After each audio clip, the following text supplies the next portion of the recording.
You know what? Your opinion of me really doesn't matter to me because I've made it 32 years without you, and I'll make it another 32 if I want.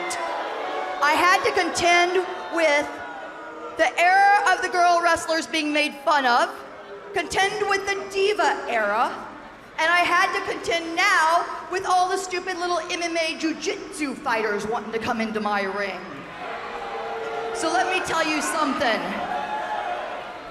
The easiest way for me to solve the mystery of this squared circle is to call out WOW's little favorite bully busters, because there we have all that encompasses the last 4 decades. Malia Hosaka seems to be living in the past. So little Miss Stephanie Slays and Keita Rush, if you think you can take on my Exile, Genesis, and Exodus, by all means, bring your scrawny little selves to this ring.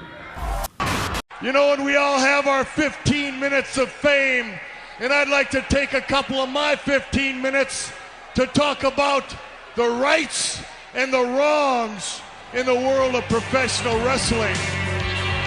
And it is for the WWE Championship.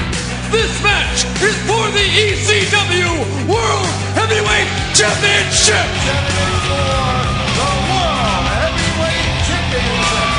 The match and new NWA Heavyweight Champion.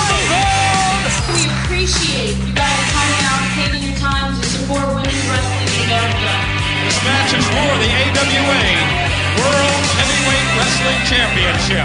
Welcome, ladies and gentlemen, to the Rights and Wrongs of Pro Wrestling. I am your host, Mr. Green, and I guess this week we have got a lot to unpack. First off, I am going to cram a full WoW review. As I've said the last time, I'm going through the unaired episodes of WoW that are on Pluto TV and the CW app for you to watch. I'm going to go through this and see just how weird it is to see somebody, whether the matches are good, which they've been good so far. And a couple of things that's been going on, of course, in the world of women's wrestling across the board, and a little bit of wrestling news outside of that every once in a while. Also, I have to give a quick shout. Go make sure you check out MLW, as I am still kind of taking looks at their product here and there. I get that sent over to me, and it's been entertaining, I will say. But I at this particular one, I won't be getting into MLW. I'm going to go through some of the other things that have been going on in wrestling. Thank you for tuning in, by the way.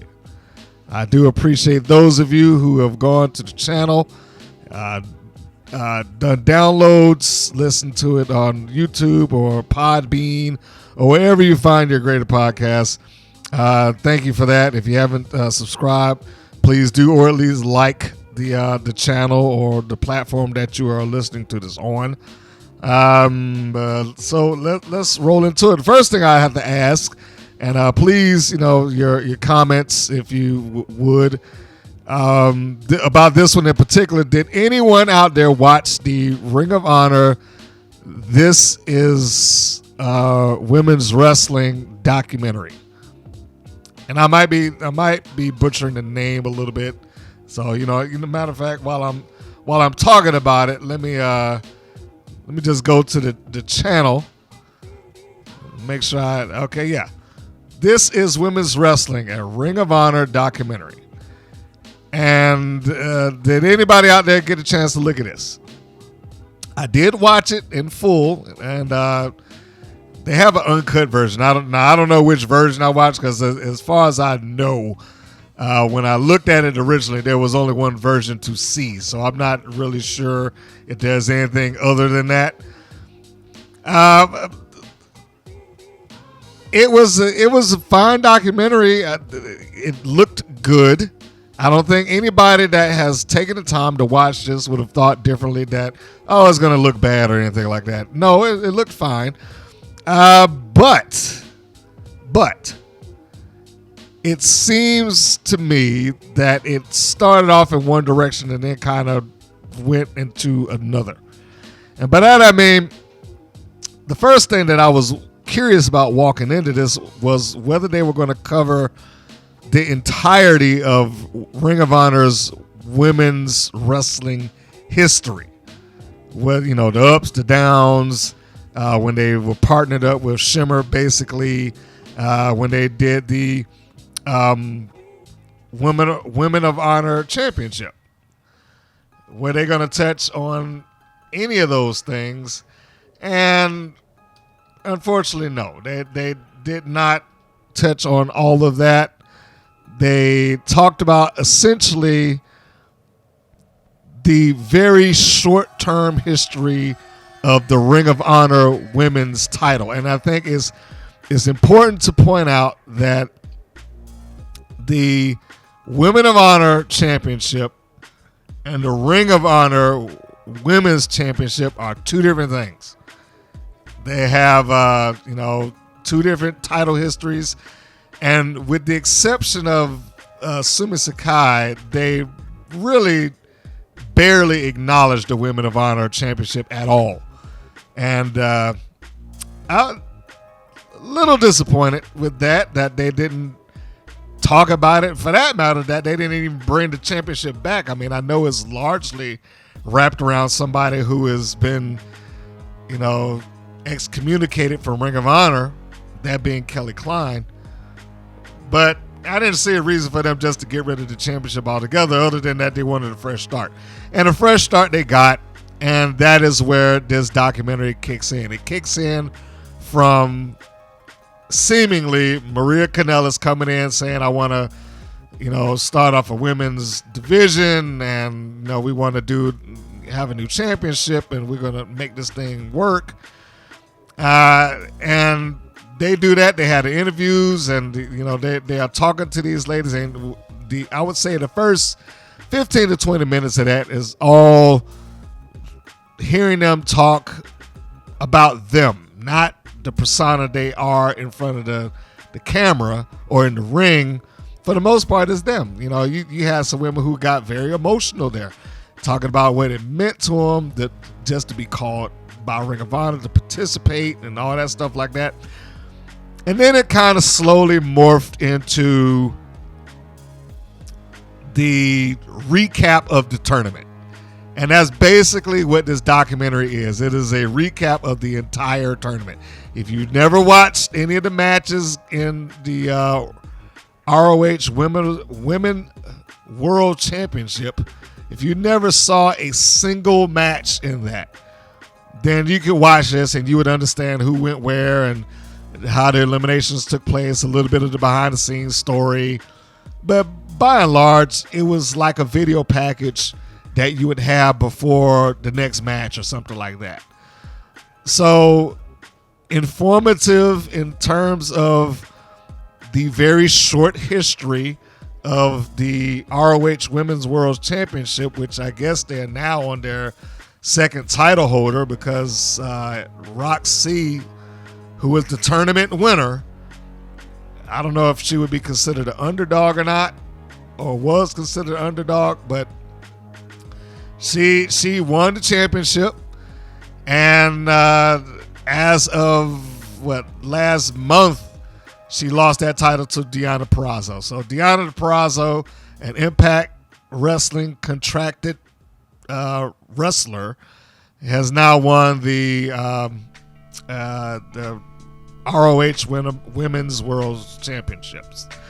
I guess it was another way to try to keep Ring of Honor alive and the mindset of fans. And keep in mind that match was a winner-take-all match, because Purrazzo walked into that as the AAA Reina de Reyes champion. And, of course, Roxy walked in as the ROH Women World Champion, and it was allegedly title for title. So he got that. So, but anyway, as I was saying, nice documentary, but it didn't touch on anything other than a glancing commentary about the Women of Honor Championship. I know it's probably a sore topic considering how it ended, but I do think that it needs to be talked about somewhere, sometime, by somebody. I doubt that Ring of Honor is going to do it, but they should address that. It should be addressed to some degree. I mean, it at least had a 2-year history behind it, and then it just kind of ended. I think it's only like 3 people that held the title, because I know Klein held it 3 times. She was basically the one person that held and controlled that championship throughout the majority of it being around. We know Sumi Sakai was the champion there. I think Atawani, I might be pronouncing her name wrong. I know she won it. And Angelina Love, which, going back to the documentary, that gave them the ability to show Angelina Love holding a championship, as they were saying, well, Angelina Love's a 7-time champion. You know, clearly they're talking about her run in TNA wrestling, where she was the champion at that time for the Knockouts division. But, you know, having that brief bit of footage of her holding on to the title for the 2 weeks that she had it gave them the ability to talk about her, you know, as a former champion with footage to add to it. And Sumi Sakai, like I said earlier, her being the one that held the championship, and that was the one thing that they brought up about that. She's a former Women of Honor champion, and then they kind of moved on. So, if anybody saw that, I would love to hear your thoughts about it. I thought it was nicely put together, but ultimately it just seemed like a video package recap, a very long video package recap. So, let me know what you think. Other news that took place, we are just behind the Royal Rumble as I am recording this. I heard some people complaining about the Rumble, or at least the event in and of itself. I did not think that the women's version of it was all that bad, aside from the ending of the Rumble itself. The Rumble match was fine. I wanted other things to take place in it, but it was okay. I mean, I didn't walk into it really expecting all that much, to be honest. I tuned in specifically to see how they were going to treat Mickie James. I knew she wasn't going to win this thing. I didn't care what they said in Impact Wrestling. She gave a big speech. I mean, and it was great. It was a great speech, talking about what it meant, and that she was going back and she was planning to win, and she was going, I want to challenge and Charlotte and go to WrestleMania, champion versus champion, title versus title. Now, we all knew that was never going to happen. The second she said, it sounded good on Impact Television, but we all knew that was never going to happen. And if she did, by some fluke or, shooting star wish or whatever you want to call it, she was never going to win.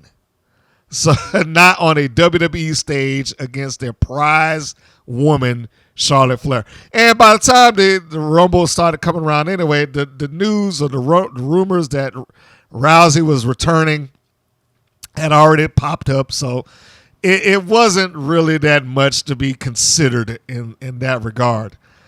But I will say I enjoyed it again. Aside from the ending, it was very quick. It wasn't much of a struggle. Not a lot of drama to it. Spoiler for anybody that hadn't watched it. I'm give you a second here, but Ronda Rousey won. So she's going to WrestleMania. And she's got a year contract. They say that she is due to work for the entirety of the year. So I think it's pretty safe to say that she's very likely to win this championship now and to hold it for an excessive amount of time walking into the next WrestleMania, or at least the next Royal Rumble. But she was the winner in a pretty underwhelming fashion that she dumped Charlotte out. The other thing that was interesting about that, and I'll get to Mickie James in a second, is that the Inspiration, the former Iconics, turned them down. That was surprising to me that here we go, 2 more people who were released by WWE were offered to come back and participate in the Rumble just to fill out the spots because they don't have enough women there, which is crazy. They've let go of so many people, and now they had to call people from outside to, come and fill the spots so they can make the Rumble look interesting. And they turned them down. They said they were reportedly And this came from fights where they were happy with where they were and what they were doing. And they didn't feel like this is the most important part. They didn't feel like now was the right time for them to return to WWE. And that probably was right for them. So that when they do come back, if they decide to come back, if they ever get a chance to come back, they can make it, no pun intended, they can make an impact there. Not just be released and then 4 or 5 months later we pop back up in the Royal Rumble. So let's talk about the Royal Rumble for a second. The big news there was, yes, Mickie James actually did walk out to the ring with the Women's Championship from Impact Wrestling. Surprise. I was very surprised because I just knew that WWE was going to, hey, look, now, you know what, we changed our mind. Put that belt down and just, we'll mention Impact some more, but you can't be wearing that belt out there. Now, I do have to say, before I go any further, because I know there's a lot of people that talk about this like this is the first time WWE has ever worked with somebody else. Now, these days, it is very, very rare. I admit that. And they don't really do it all that much anymore. But, the WWE has had a history of working with other promotions, even if the work that they did with these promotions is exceptionally brief or whatever that case may be. They've done it. What this reminded me of really was like the USWA WWF working agreement that they had years ago. Because they had somebody from the USWA participate in the Rumble for, I think, Doug Gilbert. Like on USWA television, he won the opportunity to go to the Royal Rumble, and he was, talking to, I'm going to go in, I'm going to win, and I'm going to be the go to WrestleMania, like the same stuff that we're hearing now or we heard now with Mickie James. And of course, he did go in there, and he lasted maybe a minute or two, and then he got eliminated. So he got a chance to be on the big stage, but that was about it. Fast forward to now, and that's pretty much what you got here. The story was largely told on the other side of the fence. It was largely told through Impact Wrestling television, not WWE. And we can't expect that. WWE, I'm pretty sure, feels like, hey, we're a global entity. So you just being on our television is enough. And truth be told, as arrogant as that may sound, it is very true. Just being on that television is enough in most cases.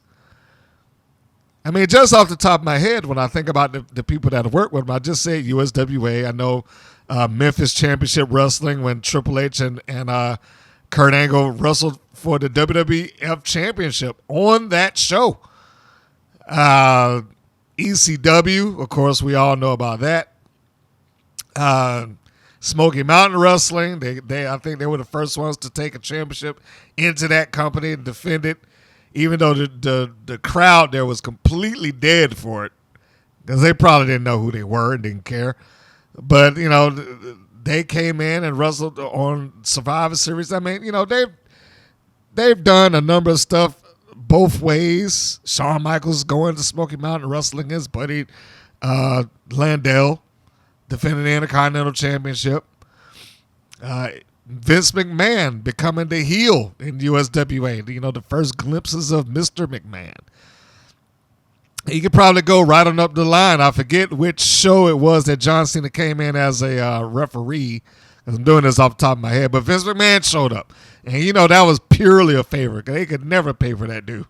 But Vince McMahon showed up, probably on John Cena's request because he wanted to do something for his father who had gotten into the wrestling business.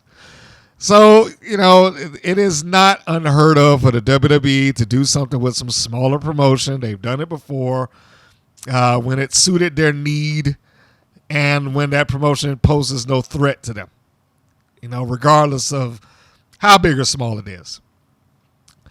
But it reminded me of that. I mean, long story short, it reminded me of that. It reminded me of the USWA thing because all of that, if you didn't watch USWA, if you didn't watch Impact Wrestling, you probably wouldn't have known any promises that Mickie James was making about I'm going to win and I'm going to go to WrestleMania and I'm going to challenge for the title, all that stuff. You wouldn't have known anything about that. They weren't even going to show clips of that to try to bump it up or make it look or sound good. But she got to come out, and more importantly, that she got to come out dressed as, presented as, and a Impact Wrestling champion, and as the persona that she plays in Impact Wrestling. She came out as hardcore country to the music that she uses in Impact, not the WWE stuff. So that was a big win for her. That was a big thing. Now, whether that goes on, because I know she's like, well, I kicked the door down. It would be nice if it continues on. I don't know if it will. Whether that happens or not, time will tell. But it was a big deal for her. It was a big deal for her to be the person that she portrays, or the persona that she portrays outside of WWE universe, and representing the company that she works for currently.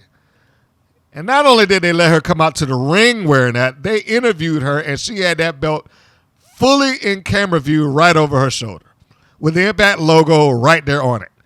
And I'm sure, that no, it wasn't television, but people watched their social media, and that was a big deal. It's on our website right now. It's on WPNWrestling.com if you're listening to this near the upload date. So if you haven't seen it, you can go over there and you can check it out. But that was a major deal for them.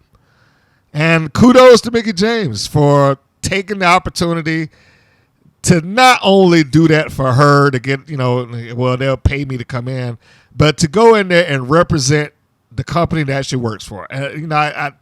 You have to give her credit and applaud her for that, because I know most people don't like to think about her career this way, but she probably has spent as much time in TNA / Impact Wrestling as she has WWE. She's been in and out of it like 3 times. She was there in the early stages before she was even known as Mickie James, when she was part of Raven's flock, and she was Alexis Lurie. And then she went to WWE, and then she came back. And then she went to WWE, and she came back. So, she's been in and out of that place. She probably has as much tie to that as anybody else.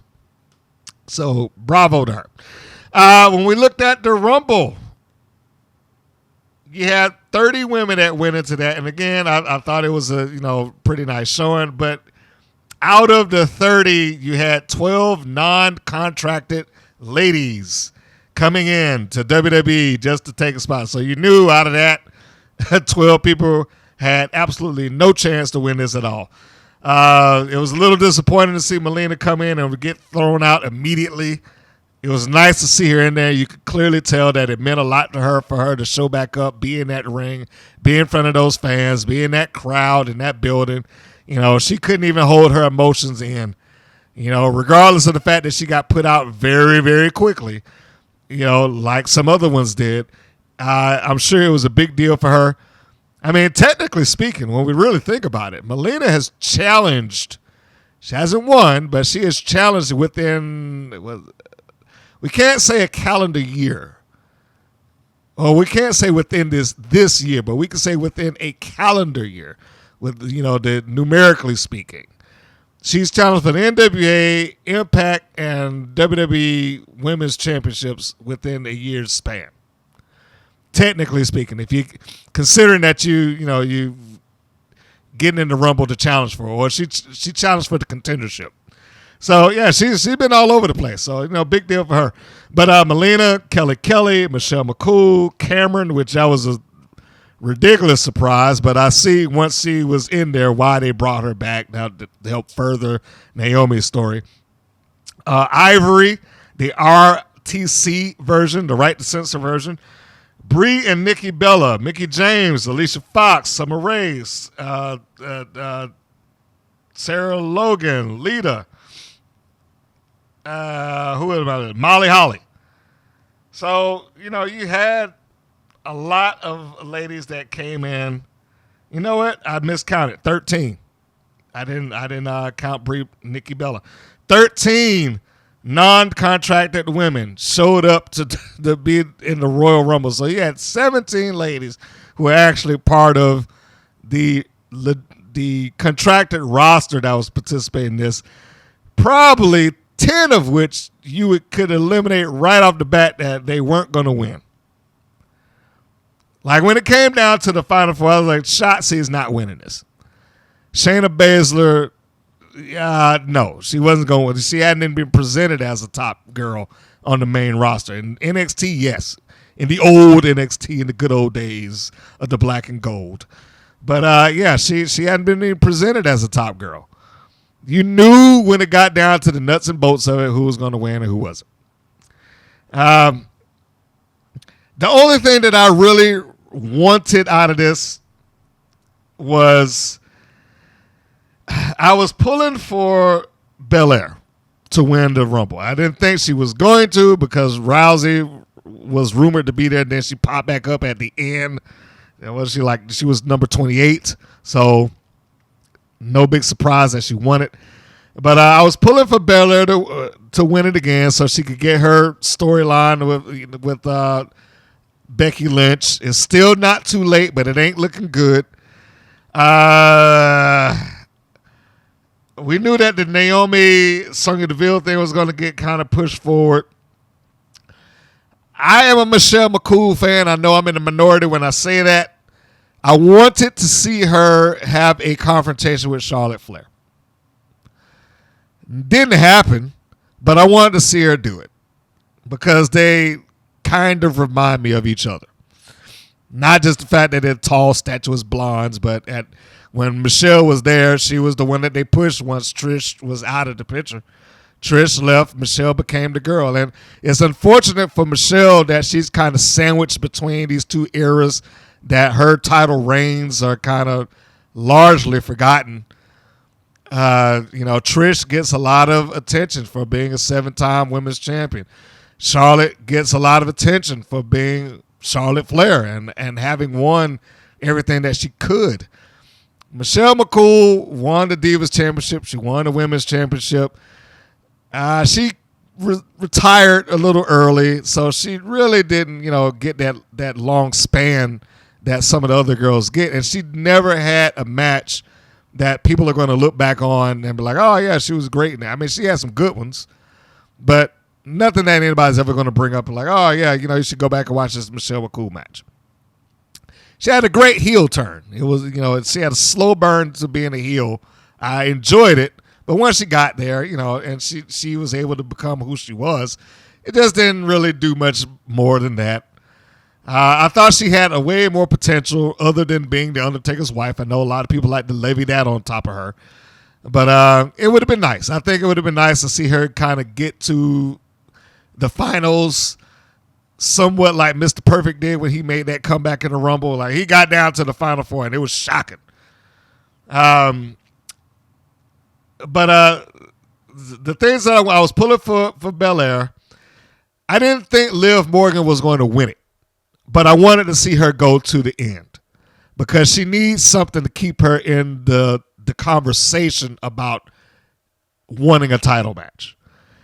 But that didn't happen either. She got kind of booted out. I am over the Nikki Ash thing. It just sounds ridiculous and stupid now. And, what's the point of it anymore? She's gone heel. And what is this almost a superhero thing? I was like, at what point do you graduate to being a superhero? Why would you even create that for yourself? Like, I'm almost a superhero. I'm kind of good, but not really. That's loser talk. Come on. Anyway. It was nice to see Sarah Logan pop back in. It was nice to see her pop back in, after having a baby and, getting to be Sarah Logan. That little brief moment with her and Liv. But, I didn't think that was going to go anywhere. I didn't think Lita was going to go anywhere. Like I said, I would have liked to have seen those two, Liv Morgan and Belair, get to the end.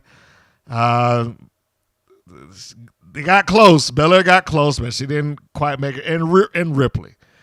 I don't know what they're doing with Rhea Ripley, but it seems to me like she is just getting pushed further and further and further back. Like whatever value she had is getting slowly chipped away. And I just, they have got to start making some of these girls, bigger stars. Anyway, the Rumble again, throughout, entertaining. The end, little anticlimactic, but I could watch it again. I mean, it's not like it was terrible. I've seen far, far worse. Speaking of Rhea Ripley made me think about it. Toni Storm. For you promoters out there that might be listening to this, she has officially made herself available for bookings. You go to her Instagram, she is available to be booked. And when I think about Toni Storm, it makes me think about Rhea Ripley. That that might be the path for her to get up out of there before they just run her into the ground. Well, she still has some value. I mean, she has a great look. And, she, much like Toni Storm, she looks like a star. But she ain't getting that star treatment. I mean, she's turned into Charlotte Flair's personal flunky. If she wins the championship, she just drops right out of her. And if I don't, I got to look at my paper now. Oh, yeah. So Charlotte eliminated her. It's like Charlotte Flair cuts her off almost at every function that she has. So, I don't know what to say. I'm hoping something turns around for her, and I hope it turns around real soon. But that is the length of the Women's Royal Rumble at their, now, since they don't call them pay-per-views anymore, at their premium event. And they had Ronda Rousey win and point to the sign for the next couple of minutes and, seconds, I should say. So they can make sure that they got the shot of Rousey winning. It's funny how she decides to come back to WWE after calling it, fake and they're not real and this, that, and the other. And I can see that they've already had her show up on Raw and give an arm drag to Becky Lynch. They've already portrayed her as like, I'm king of the heap here again. She's basically the female Brock Lesnar. The only money player that we've got because they know her as being legitimate outside of WWE. When I see these moments like this, it makes me wonder, are they even trying anymore? Are they even trying? Like the ones that have gotten over, seem like they've gotten over in spite of WWE or out of pure luck. See Becky Lynch. Big time Bex. Anyhow, let's move over to, Women of Wrestling. Because they are back and they are doing their show, or correction, they've done these shows and they've been sitting in the can for about 2 years. And I cannot stress that element of it enough. Only because, now it doesn't take anything away from the viewing enjoyment of the show. You'll probably still enjoy the show. Only because, there are certain things that may pop up here and there that you might not remember unless you're watching this thing from start to finish with all these old episodes. I am not doing that. I am not going to start at episode 1 and, watch 20 other episodes before I get to their unreleased stuff. So some of this, they are playing off of feuds and storylines and angles that they began in 2019. And, here we are now. So, I'm relying on a lot of memory to get back to this point. And that makes it a little difficult from, here and there. And two, again, some of these people that show up on the shows are no longer there. I'm not entirely sure of those who are coming back and who are not, but I think there's one name that you can kind of sit in that, maybe two, that you could just put in there's a good chance that they probably won't be showing back up. Faith Alliance is not showing back up. She's Nikita on NXT these days, and she's with WWE, so I really doubt that we're going to see her. Thunder Rosa, maybe. She is All Elite. She is with AEW, but AEW is a lot more forgiving about who they allow in and out. So this is episode 22. And segment 1, they start off with the previous show recap. They're talking about what it took them to get to the main event of the last show. And this is maybe the first time I've ever heard David McLane referred to as an on-air matchmaker. Now, we've known him to, make the matches, but I don't know if they've ever said David McLane is the matchmaker for WoW. I don't know if they've ever said that on the show. He's done it a number of times. He said stuff like he was a boss, but they've never really officially referred to him as a boss. It was a small thing, but I just, had to make comment about that. Segment 2, Fire and Adrenaline recap on the Exile attack. Or I should say they're making a recap on the introduction of Exile, the tag team, which, of course, their introduction last season, or again, 2 years plus ago, was attacking the tag team champions Fire and Adrenaline once they won the titles. Now, that's another pairing. I think I said this in the last show. I'll say it again. I don't know if they're going to pop back up because Kiera Hogan wrestles for AEW, but she also is, AEW is a little less stringent. She's been in NWA. She's wrestled a couple of different places.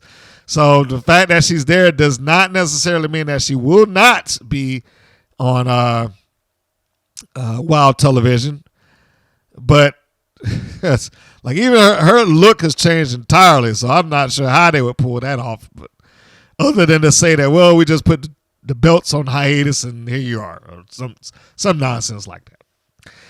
This segment is just there to set up the fact that Exile exists, remind you who they are. Exodus and Genesis are the two young ladies that are there, and they work with Malia Hosaka. This rolls into segment 3, which is a match. But the match begins with Malia Hosaka cutting a promo, which is very good. Hosaka probably not, there's not a lot of women out there who's known for their promo skills. But I would say that she was very good at it, and it sounded legitimate. It sounded like it was coming from something that she really experienced, where she was saying, the wrestling business, this isn't verbatim, but more or less that the business has not been fair to her. She had to sit through the era of the diva. She had to sit through being the sideshow. She had to sit through watching MMA fighters step into her business and take spots. And basically it's like, well, the Bullet Busters encompass everything I just said, so I'm going to sick Exile on them, which is what happened. Now, I was wondering how good this match would be considering the 4 participants involved. Exodus and Genesis, who we have not seen wrestle, and by all accounts, we don't even know if they wrestle outside of WoW. I don't think that they do. And Keita Rush and Steffi Slays, who we know are WoW originals. And I'm always questionable whether I like them or not about WoW originals. But the match was pretty good. And I would say a lot of that was, Keita Rush, who I know has, MMA background. So she's a lot more fluid in the ring than she was a couple of years ago, or seasons, I guess, at this point. And she, they did a reasonable job. I thought that the match went well. I'm not going to do a complete recap, but the Busters started out in control, but Exile, of course, they take over to get the heat on Steffi Slays. At one point in the match, the ref got in the way of Keita trying to do a Rock and Roll Express spot. This is a spot that Robert Gibson was known for doing, where he'd have a headlock on one person, and they'll get a leg scissors on the other, and then they'll take them both over at the same time. The referee was standing in the way. You can see that Keita had to tap him, push him out of the way, and even the other girl, I think I want to say Exodus, had to tell the ref move, so they could get the spot in. So that was kind of funny, but they got this, but they made it through. They didn't seem like anything was wrong other than the ref was out of position. Exile did classic heel switches. Get Keita Rush pissed off and angry. She charges in, and the ref has to stop her. They just swap out. And they kept doing it for a period of time. You see Malia Hosaka being heelish on the outside. But as nice as I thought the match was, it wasn't anything overly, overdone. As nice as I thought it was, I did not like the ending. Did not like the finish. The Busters won by DQ when Hosaka attacks Keita Rush.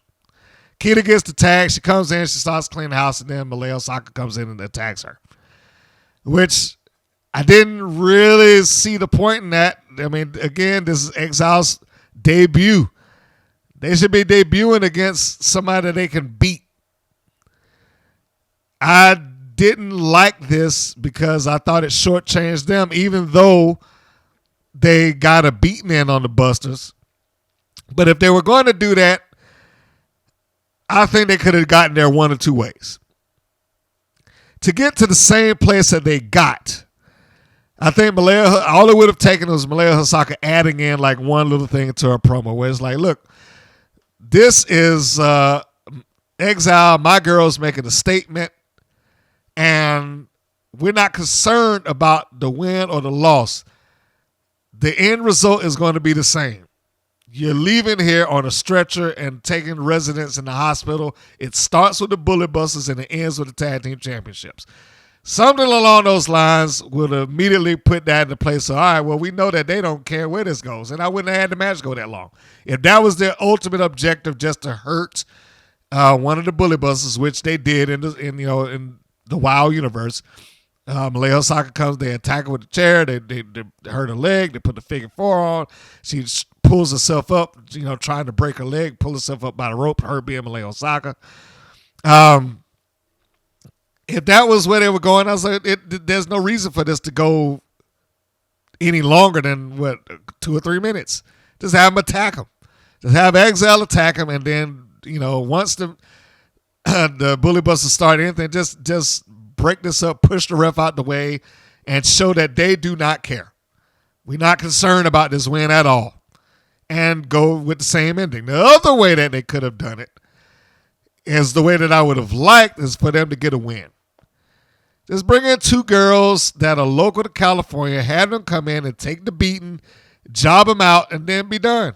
Have Exile stand strong as the winners, not just stand strong because they beat them up, but because they beat them up and they have won a match. I mean, I guess there's no real, consequence to them losing, because I'm sure they're going to not be shuffled around in the win-loss anyway, but it would have been nice to see them win on their debut. Segment 4 is a recap of the Dixie Darlings, who, they're introducing, and they're basically trying to make them out to be pranksters now, which wasn't what I got the first go-round, but they're trying to make them out to be pranksters, like, Dixie Darlings are about good fun and, having jokes and this, that, and the other, and blah, blah, blah. And so that rolls into the Darlings interrupting the disciplinarian working out with not Steffi Slade, Samantha Smart. And they come in and they're annoying her, and the disciplinarian turns to address them, and they're like, I'm not Jolene, I'm Jolene. I'm not Jolene, I'm Jolene. They're doing that just to bother her, like, I don't care which one you are, just get into the ring. So we got a tag team that's going into a singles match, and we know why I knew the second that they announced that this was not going to be a tag match, it was going to be a singles match. I knew where this was going. I was like, the displayer is going to lose, and it's going to be because they switched on her. And that's exactly what happened. It was, you could see it coming a mile away. So here we go. We got Wild attempting to make them out to be pranksters. It's almost like somebody heard me complaining about the way that the Dixie Darlings were presented originally, made them look and sound ridiculous. And there was no reason to root for them when they're doing stuff that caused people to lose. I was like, because they showed the whole thing that happened the previous season. They stealing the boots of Jesse Bell and Amber O'Neal. And I remember making the comments like, well, they should be mad at them. They stole their boots right before their match. That's not a harmless prank. It cost them a shot at the titles. That they tried to portray it like, oh, it was just good fun. And then, ha. I was like, no. I would be rooting for, and I did. I was like, I'll be rooting for Amber O'Neal and Jezebel in this case. They have every right to be mad at them, and they have every right to beat them up for it. So now we got this explanation that they're kind of impish, and we're just having fun, and these are jokes and having a good time. And so they did what they do, and they joking around because one of them came out with glasses on and a yardstick imitating Samantha Smart. I don't know which one was in, because they are identical twins. I know they said it, but I didn't write it down. So the finish was, there was a cutter performed in this match, and that wasn't even the finish. So, like, how is it that the disciplinary hits a cutter on this woman and she didn't stay down? But anyway, so what happens is there's a get up to complain. One twin rolls out, the other one rolls in. She takes off the glasses, gives her the yardstick. They switch. She gets in, acts tired, rolls up, 1, 2, 3. And even though Samantha Smart's out there protesting it, they lose the match. The disciplinary has a horrible win-loss record at WoW. She's just constantly losing. And so now she gets on the mic. Well, she gets in front of the camera like this isn't over, basically threatening that they're going to get even with the Dixie Darlings, which at this point I'm not even sure if they want to be referred to as Dixie, but that's a whole different thing. Segment 7. A recap of the Lioness and Lana Starr's relationship, essentially telling the viewers that the Lioness did not want to participate in what Lana Starr was doing. Lana Starr wanted her to cheat and use her mirror to win, which against Reina Reyes, which she did not do, and wound up losing for it. But at the end, Lana nails Reyes over the head with the mirror, and she takes her headdress and tears it up. This was only there to set up a different match featuring Reina Reyes going against Princess Aussie. They did do a little touch-up on Aussie, basically talking about how she's transformed and all that whatnot. And also to get you past the point that her look has changed. Her being Reyes, her look has changed again. She doesn't have the headdress because Lana Starr tore it up. So now she has a different look, got a different outfit, more Canadian colors, red and white. And I think she has the maple leaf on there as well. And we go into a WoW ad, and then it's followed by segment 9, the actual match, Princess Aussie versus Reina Reyes. Aussie walks out, and she looks evil, and she looks possessed. I was, I know they're going to do a little bit of the showbiz, so I wasn't surprised by this. And I wasn't surprised that this would be a reasonably good match. This is Giselle Shaw and Cece Chanel, both women who work on the indies. So they walked into WoW with experience on their side already. That already gives them a heads up in my book. And WoW is playing up the former friend story.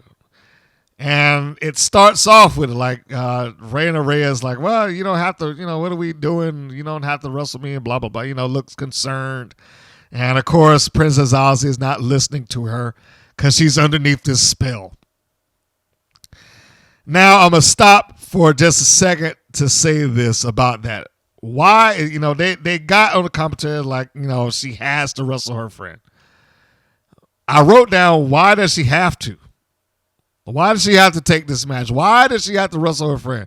First off, from what I recall, how good of a friend was she? I mean, they played, yes, they had matches as a team, but does that really account for being her friend? And I don't remember at any point Reyes trying to help her when she was kidnapped by Holiday and Siren, and much, more or less brainwashed by them.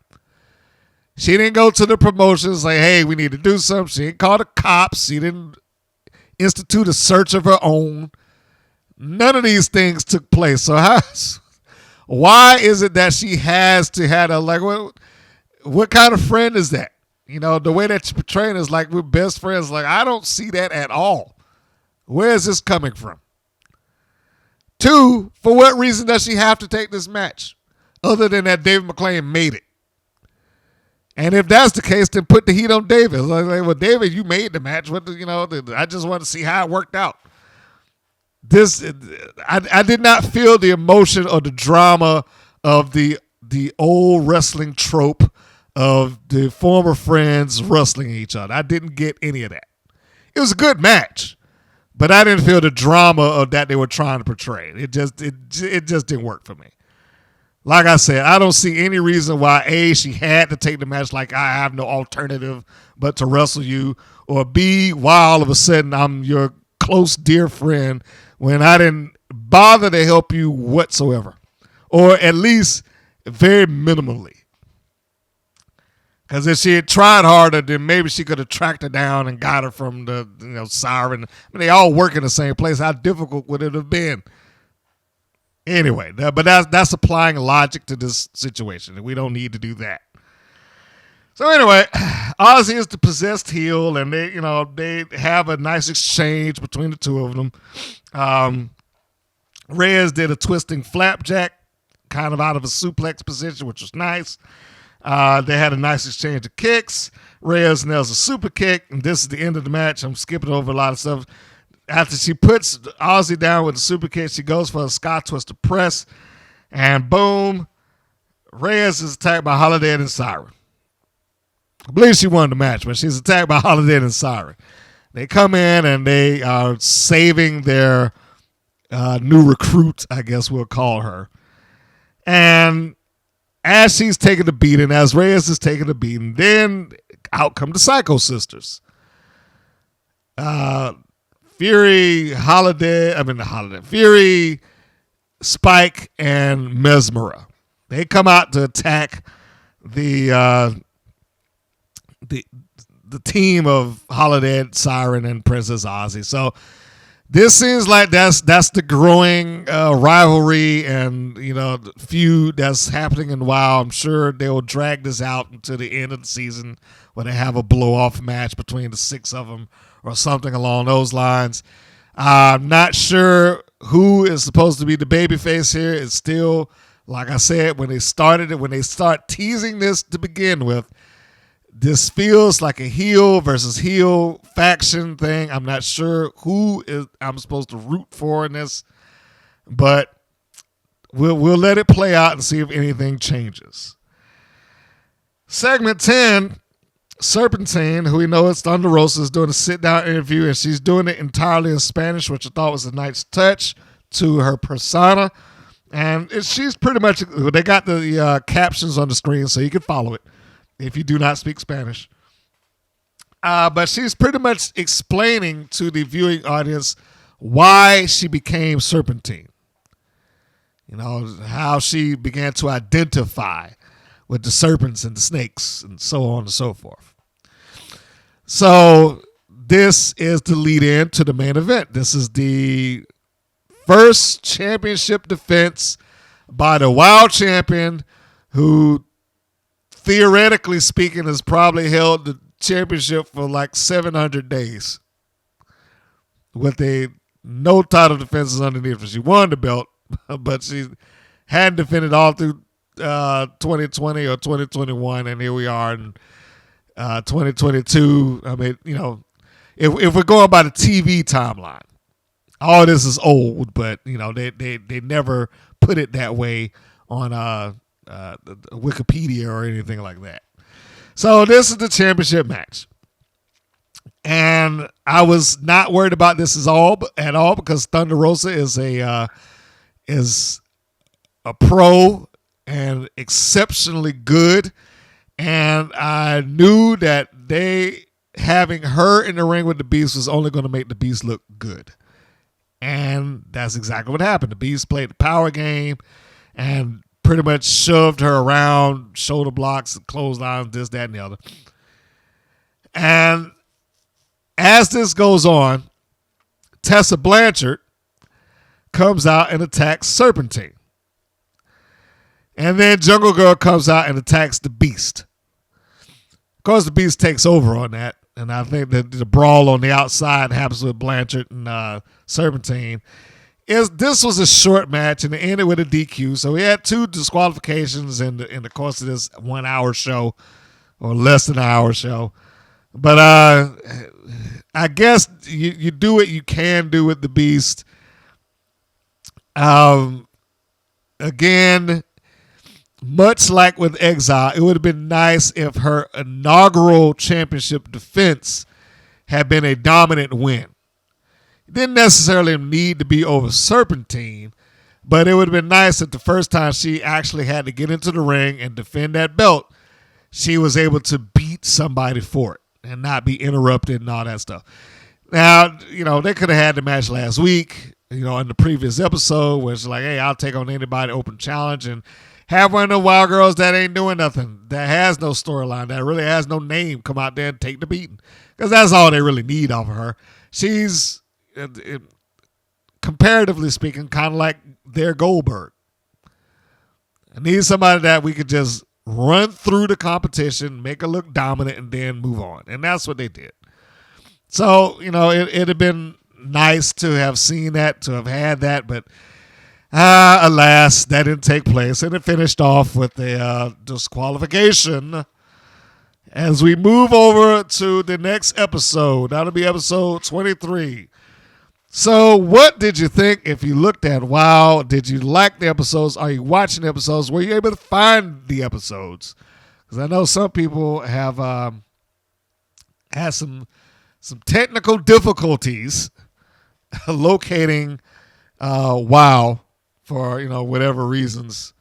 And I will say again, yes, WoW is a little difficult to find under their page, because it doesn't take up real estate on the front page for whatever reasons, or at least not when I looked for it. So if you're going on there, if you on one of the apps, if you're going on to the CW app, if you're going on there, you should be able to find it when you just hit all shows. It should bring that up there. And if you're on Pluto, at the top of the screen, there's live TV and there's on demand. So you want to go to on demand and then click it and scroll down and look for a while through that. So those would be the 2 ways that you find, WoW in this instance. Now, there's one other thing that I want to bring up before I close it out as it relates to WoW, because, this would be the perfect transition to talk about it. And that is, there was, I like having conversations with people in some of the groups and things like that. And, the wrestling circles and so on and so forth.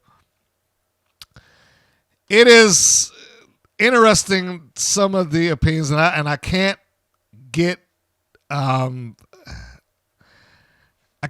upset or mad at anybody for their opinions about it. Certainly not. I wouldn't be that arrogant to do that.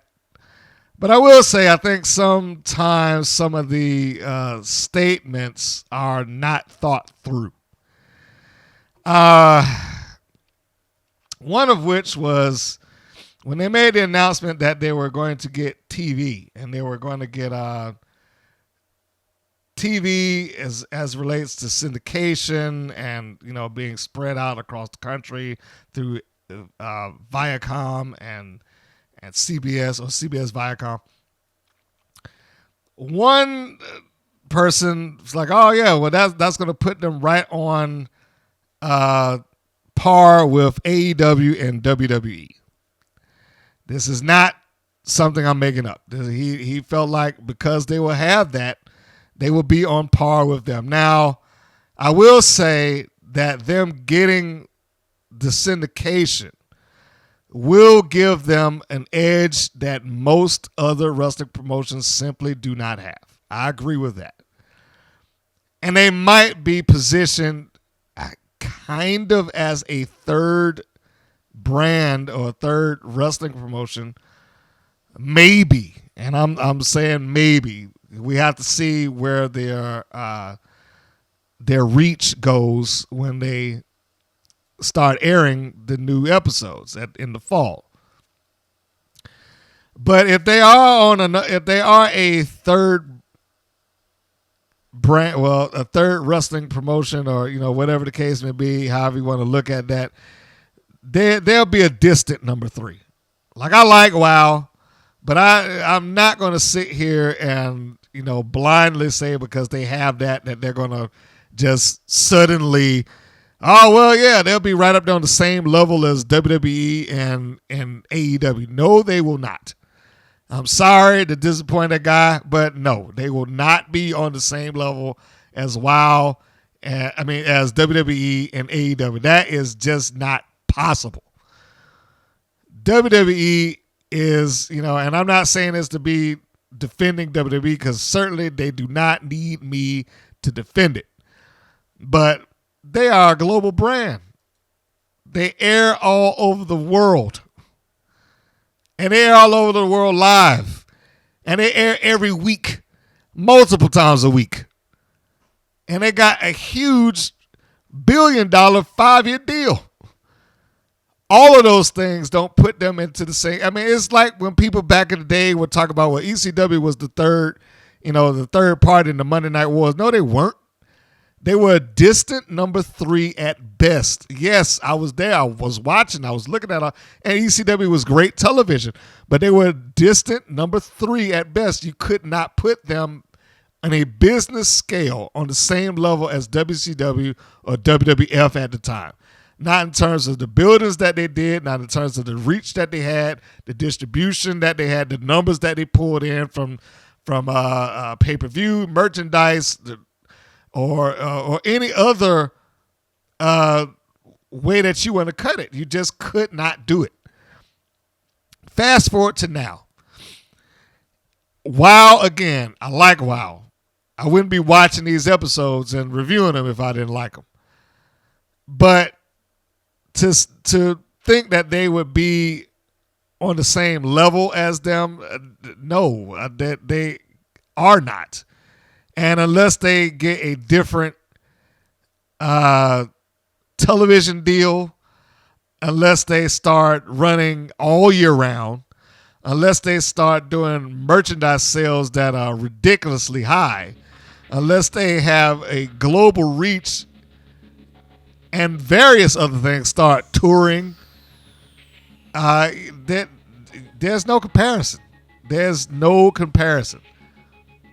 I would go so far to say is that it would take them some time just to get on the level of Impact Wrestling. And Impact Wrestling doesn't have a lot of reach. They have a singular reach with Access TV, the same place that WoW was on 2 years ago. And I'm not sure if they get a lot of views through Access. I have to go back and have to check the ratings and all that stuff like that. But WoW doesn't get a lot of people. But they're consistent. They don't stop and start. They don't have seasons. They still do pay-per-views. They air it through Fight. They air it on traditional pay-per-view. They still do the things that keep them going. They still push merchandise. They're still trying to cut deals, even though they've kind of dug themselves into a hole over the last couple of years, but they're still trying. And the one thing that you can say about Impact Wrestling that a lot of other places couldn't is that they survive. Regardless of the circumstances, somehow or another, they stay in there. I know there's people out there that don't like Impact. They don't want to give it the time of day. They don't even, some people have wished basically death upon the promotion, which I would never do because those people need places to work. But they continue to survive. They continue to keep kicking.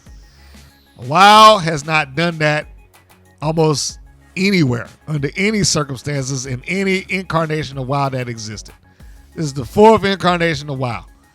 And if the TV deals, for whatever reasons, get cut short again, they'll go right back into hiatus. Because they don't run all year. They don't try to run all year. They don't even make the effort to do it. 52 weeks. I'm not saying that they have to, but once a brick wall comes up in front of Wild, that they shut that thing down until they can work out whatever the next deal happens to be, and that works for them, I guess. But no way in the world can you look at that company in a business setting. We're not talking about personal opinion, because I know some people will look at it like, well, the matches are just as good and they got just as much talent and they got a billionaire behind them and all that. Say, yeah, they do. They have all of those things. Jeannie Buss is a billionaire, is a multi-millionaire, if not a billionaire. She's got the money to fork behind that thing. She's got connections. That's probably the entire reason that they on CBS Viacom to begin with. But one thing I will say, I don't know if that's just a vanity project for her. She doesn't push it the same way that some of these other owners push their product. It's just another thing in her business portfolio. And she gets to have her name attached to it.